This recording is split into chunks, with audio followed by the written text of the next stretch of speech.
दोस्तों, आज की इस वीडियो में आप लोगों को बताने वाला हूं कि आप घर बैठे किस तरीके से प्रधानमंत्री आवास योजना शहरी के लिए अप्लाई कर सकते हैं।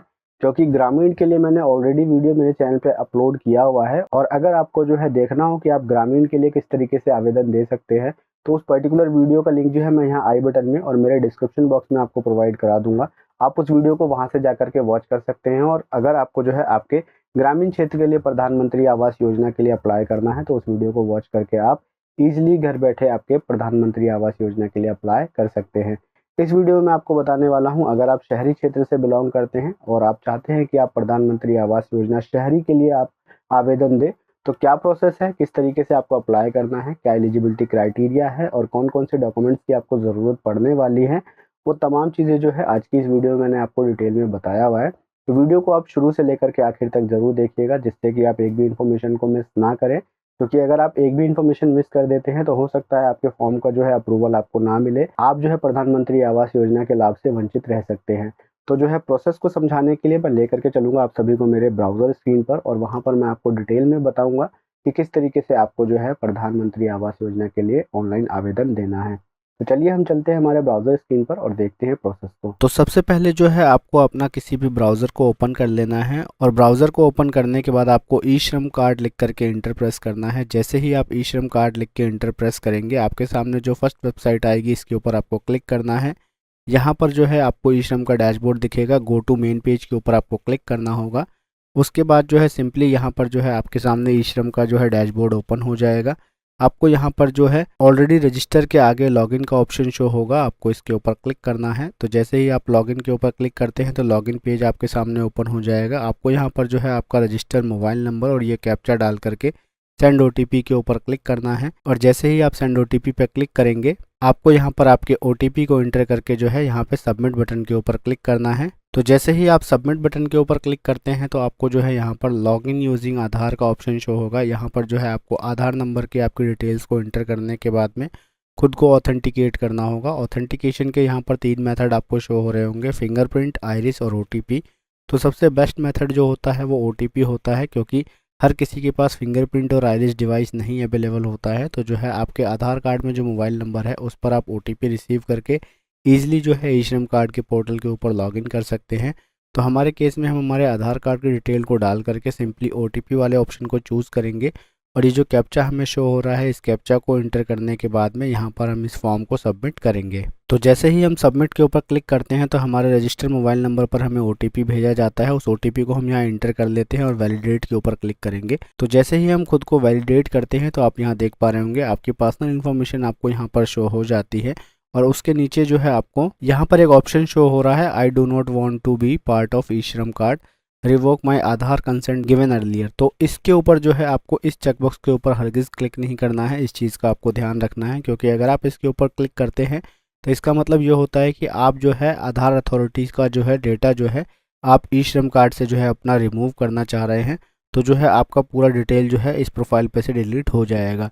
तो आपको सिंपली जो है इसके ऊपर क्लिक नहीं करना है। आपको यहाँ पर अपडेट ई केवाईसी इन्फॉर्मेशन का ऑप्शन शो हो रहा होगा, आपको इसके ऊपर क्लिक करना है। तो जैसे ही आप अपडेट ई केवाईसी के ऊपर क्लिक करेंगे तो आपके सामने ऐसे डैशबोर्ड शो हो जाएगा। यहाँ पर आपको हाउसिंग के ऊपर क्लिक करना है। जैसे ही आप हाउसिंग के ऊपर क्लिक करके आते हैं तो यहाँ पर आपको 2 ऑप्शंस विजिबल होंगे। पहला जो है प्रधानमंत्री आवास योजना ग्रामीण, और दूसरा ऑप्शन जो है प्रधानमंत्री आवास योजना अर्बन।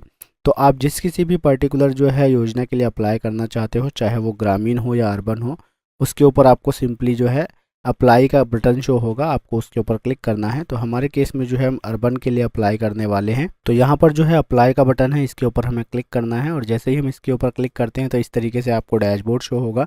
यहाँ पे आने के बाद आपको यहाँ पर दिख रहा होगा अप्लाई फॉर PMAY यू 2.0, आपको इसके ऊपर क्लिक करना है। जैसे ही आप इसके ऊपर क्लिक करते हैं तो प्रधानमंत्री आवास योजना का जो पोर्टल है वो आपके सामने ओपन होकर के आ जाएगा। आपको अप्लाई फॉर PMAY 2.0 के ऊपर क्लिक करना है।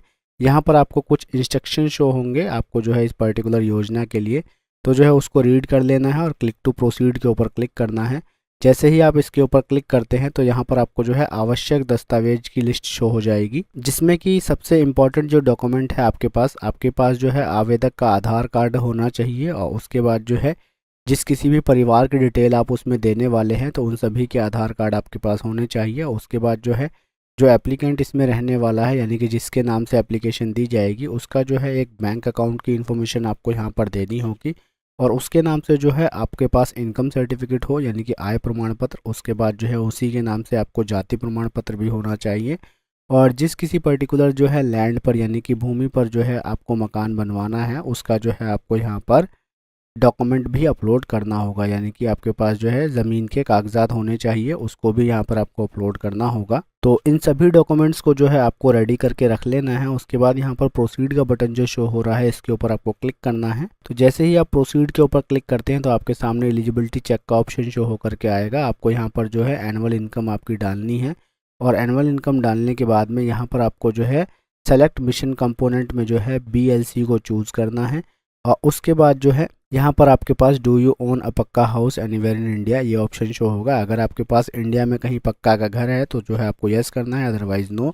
और यहाँ पर जो है have you availed benefit under any housing scheme of central या state government in past 20 years, अगर आप पिछले 20 सालों के अंदर में किसी भी राज्य सरकार या केंद्र सरकार से जो है आपने किसी मकान बनाने की स्कीम का लाभ लिया है तो आपको यस के ऊपर क्लिक करना है, अदरवाइज नो के ऊपर क्लिक करना है। और उसके बाद जो है यहाँ एलिजिबिलिटी चेक के ऊपर आपको क्लिक कर देना है। जैसे ही आप एलिजिबिलिटी चेक के ऊपर क्लिक करते हैं तो जो है आप अगर इसके लिए एलिजिबल होंगे तो आपके सामने इस कंसेंट का फॉर्म ओपन होकर के आ जाएगा और ये कंसेंट फॉर्म है आपके आधार ऑथेंटिकेशन के लिए। तो आपको यहाँ पे जो है आपके आधार का ऑथेंटिकेशन देना होगा जिसमें कि आपको आपका आधार नंबर इंटर करना होगा और आपका जो आधार कार्ड पे नाम है एज इट इज़ उस नाम को इंटर करना होगा।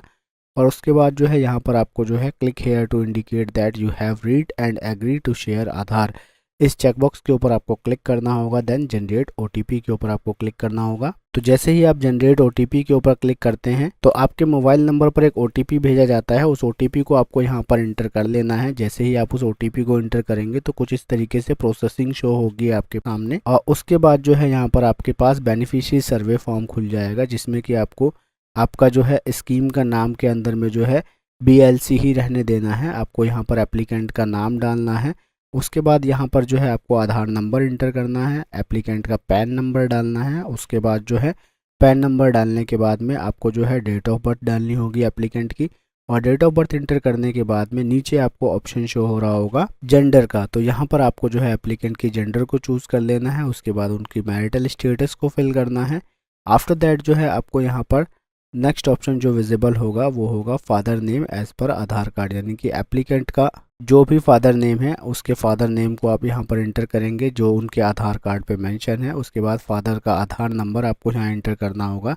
आफ्टर दैट जो है एप्लीकेंट के मदर का नाम को आपको यहाँ इंटर करना होगा एज़ पर आधार और मदर का आधार नंबर इंटर करना होगा। उसके बाद आपको यहाँ पर जो है एम्प्लॉयमेंट स्टेटस डालना है एप्लीकेंट का कि वो किस टाइप की जॉब करते हैं, वो सेल्फ एम्प्लॉयड है, सैलरीड है, लेबर है या फिर जो है रेगुलर वेजेस पे काम करते हैं। तो जो भी उनका जो है एम्प्लॉयमेंट स्टेटस हो वो आप अपने अकॉर्डिंग चूज़ कर लेंगे। उसके बाद जो है आपको यहाँ पर ऑक्यूपेशन ऑफ द एप्लीकेंट जो होगा, यानी कि एप्लीकेंट जो है वो क्या काम करते हैं, उनका क्या व्यवसाय है, वो आपको यहाँ से चूज़ करना होगा। आपके अकॉर्डिंग जो भी व्यवसाय हो उसको आप चूज़ कर लेंगे। उसके बाद एजुकेशनल क्वालिफिकेशन उनकी डालनी होगी कि वो कितने पढ़े लिखे हैं, तो जिसके हिसाब से वो पढ़े लिखे हों वो आप यहाँ से चूज़ कर लेंगे। उसके बाद जो है नेक्स्ट ऑप्शन आपको जो विजिबल होगा यहाँ पर हाउसिंग कैटेगरी चूज़ करने का कि आपका हाउसिंग कैटेगरी जो है EWS के अंदर आता है या फिर LIG या MIG। स्पेशली जो ये स्कीम है EWS लोगों के लिए ही है जो कि इकोनॉमिकली वीकर सेक्शन से बिलोंग करते हैं, उन्हीं को इस पर्टिकुलर फैसिलिटी का जो है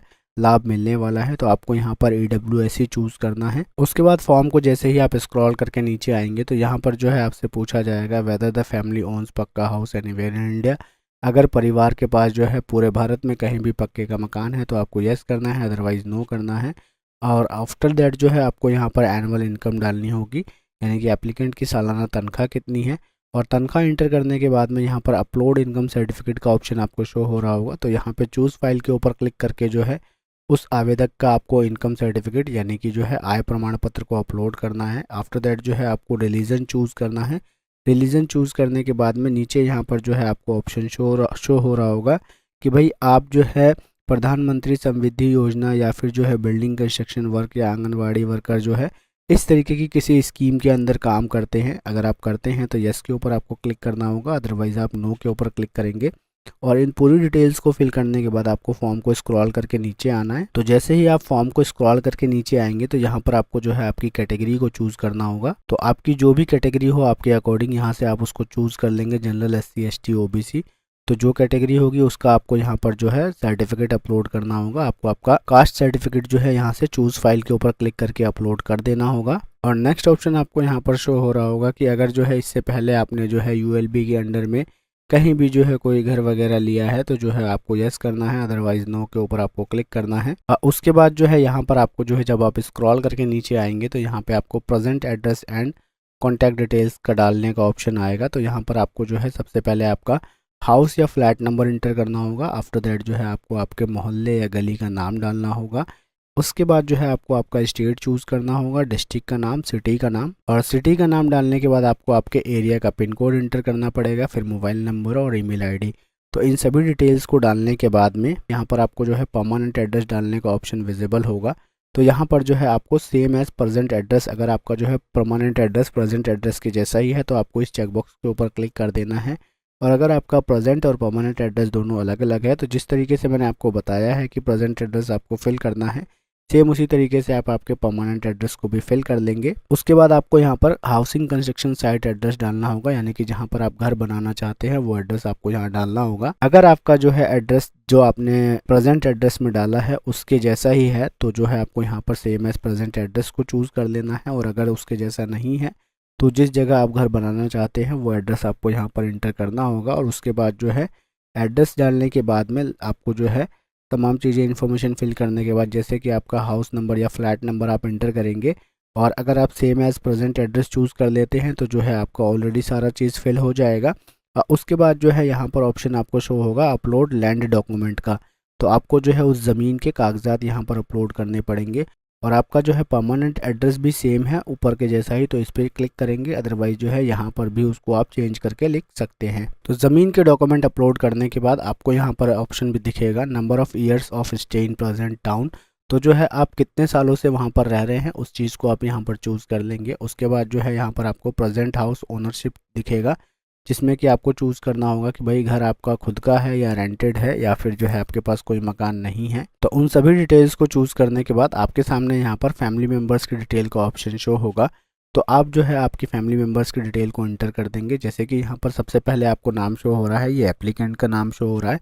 और अगर आप जो है आप किसी आपके फैमिली मेम्बर की डिटेल्स को ऐड करना चाहते हैं तो यहाँ पर उसका नाम इंटर करेंगे, उसकी डेट ऑफ बर्थ को डालेंगे, उसके बाद रिलेशनशिप चूज़ करेंगे, जो भी रिलेशनशिप हो एप्लीकेंट से, उसके बाद जेंडर चूज़ करेंगे, उनके आधार नंबर को इंटर करेंगे और ऑक्यूपेशन को चूज़ करने के बाद में आपको यहाँ पर ऐड का बटन शो हो रहा होगा। इसके ऊपर जैसे ही आप क्लिक करेंगे तो आपका फैमिली मेम्बर ऐड हो जाएगा। और फैमिली मेम्बर को जितने भी आपको ऐड करना हो उन सभी को आप यहाँ ऐड कर लेंगे। तो ऐड करने के बाद में आपको जो है फिर बैंक की डिटेल्स को इंटर करना होगा। बैंक की डिटेल्स में सबसे पहले आपको बैंक अकाउंट नंबर इंटर करना होगा। उस अकाउंट नंबर को यहाँ कंफर्म करेंगे, दोबारा से IFSC कोड आपका डालेंगे। IFSC कोड डालने के बाद गेट बैंक डिटेल्स के ऊपर आपको क्लिक करना होगा। तो जैसे ही आप गेट बैंक डिटेल्स के ऊपर क्लिक करेंगे तो आपके बैंक का नाम और ब्रांच का नाम दोनों यहाँ पर विजिबल हो जाएगा। उसके बाद आपसे यहाँ पे पूछा जाएगा have you availed benefit under any central और state sponsored scheme such as AMRUT 2.0 या SBMU 2.0, यानी कि जैसे स्वच्छ भारत मिशन के तहत जो है शौचालय योजना का लाभ अगर आपने लिया है, या फिर जो है आपने प्रधानमंत्री सूर्य घर का लाभ आपने लिया है, मुफ्त बिजली योजना का आपने लाभ लिया है, या आयुष्मान भारत के तहत आप जुड़े हुए हैं, या उज्ज्वला योजना का आपने लाभ लिया है। तो इनमें से अगर आपने किसी का भी लाभ लिया है तो जो है आपको यस के ऊपर क्लिक करना होगा, अदरवाइज आप नो के ऊपर क्लिक करके जो है आगे बढ़ेंगे। तो एट द लास्ट जो है सभी इन्फॉर्मेशन को फिल करने के बाद में आपको यहाँ पर एक चेकबॉक्स शो होगा, I hereby declare that the information provided here above is correct. तो आपको यहाँ पर जो है इस कंसेंट को चेक करना होगा। कंसेंट को टिक करने के बाद आपको यहाँ पे सेव का ऑप्शन दिख रहा होगा, आपको सिंपली इसके ऊपर क्लिक करना है। तो जैसे ही आप सेव के ऊपर क्लिक करेंगे तो आपका रिकॉर्ड जो है वो यहाँ पर प्रधानमंत्री आवास योजना की साइट पर जो है वो सेव हो जाएगा। और जो है कुछ दिन के बाद में जो है आपकी तमाम इन्फॉर्मेशन को वेरीफाई करने के बाद में आपके अकाउंट में जो है प्रधानमंत्री द्वारा जो राशि भेजी जाती है घर बनाने के लिए, उस अमाउंट को जो है आपके अकाउंट में क्रेडिट कर दिया जाएगा। तो फिलहाल इस पर्टिकुलर वीडियो में इतना ही। आई होप मैं आप लोगों को अच्छे से और डिटेल में एक्सप्लेन कर पाया हूँ कि किस तरीके से आपको जो है प्रधानमंत्री आवास योजना के लिए ऑनलाइन अप्लाई करना है। तो अगर आपको वीडियो से कुछ सीखने को मिला हो तो चैनल को सब्सक्राइब कर दीजिएगा, क्योंकि मैं मेरे चैनल पे इसी तरीके की वीडियोस लेकर के आता रहता हूँ। तो आज की इस वीडियो में इतना ही। Thanks for watching guys.